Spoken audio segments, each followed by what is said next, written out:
So hello everyone, তো আজ আমি রান্না করেছিলাম পটল পোস্ত। সকলে তো মনে হয় অন্যভাবে খেয়েছো, বাট একবার এইভাবে বানিয়ে দেখো, সকলের টেস্ট লাগবে, এমনকি মুখে লেগে থাকবে এই স্বাদটা। আমি আজকে এমনভাবে বানিয়েছিলাম আর ভাবলাম তোমাদের সঙ্গে শেয়ার করি।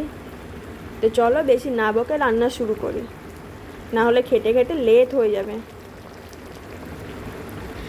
ভালোভাবে পটলগুলো কেটে নিয়ে জল দিয়ে ধুয়ে রেখে দিয়েছিলাম।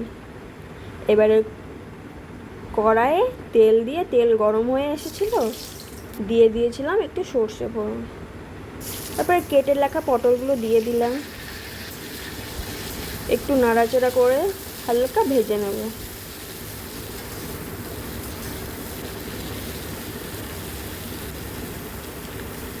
এরপর ভাজা হয়ে গেলে দিয়ে দিব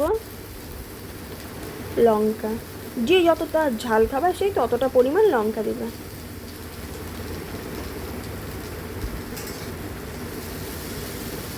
আর এইদিকে মিক্সিতে আমি পোস্তগুলো পেস্ট করে নিয়েছিলাম। এই তো দেখতে পাচ্ছ একটু লাল লাল হয়ে এসছে, দিয়ে দেবো স্বাদ মতো নুন আর হলুদ। এগুলো দিয়ে এপিট ওপিট নাড়াচাড়া করে নেবো ভালো করে।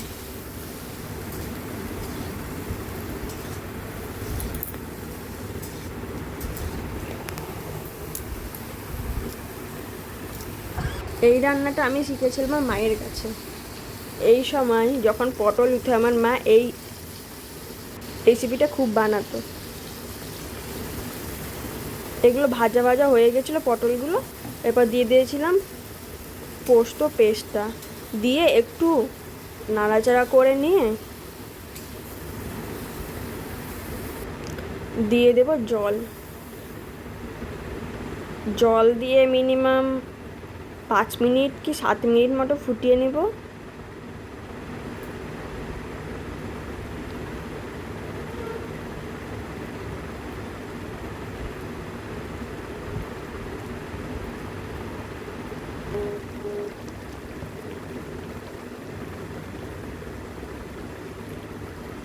ফুটানো হয়ে গেছে, এবার গ্যাস বন্ধ করে সার্ভ করলে রেডি পটল পোস্ত। এই রেসিপিটা কেমন লাগলো কমেন্ট করে বলো কিন্তু। আর কে কোথা থেকে ভিডিও দেখছো কমেন্ট করো, আমি একটু দেখি আমার ভিডিও কোথায় কোথায় পৌঁছায়। আচ্ছা, আজকের মতন বাই, সকলে ভালো থেকো।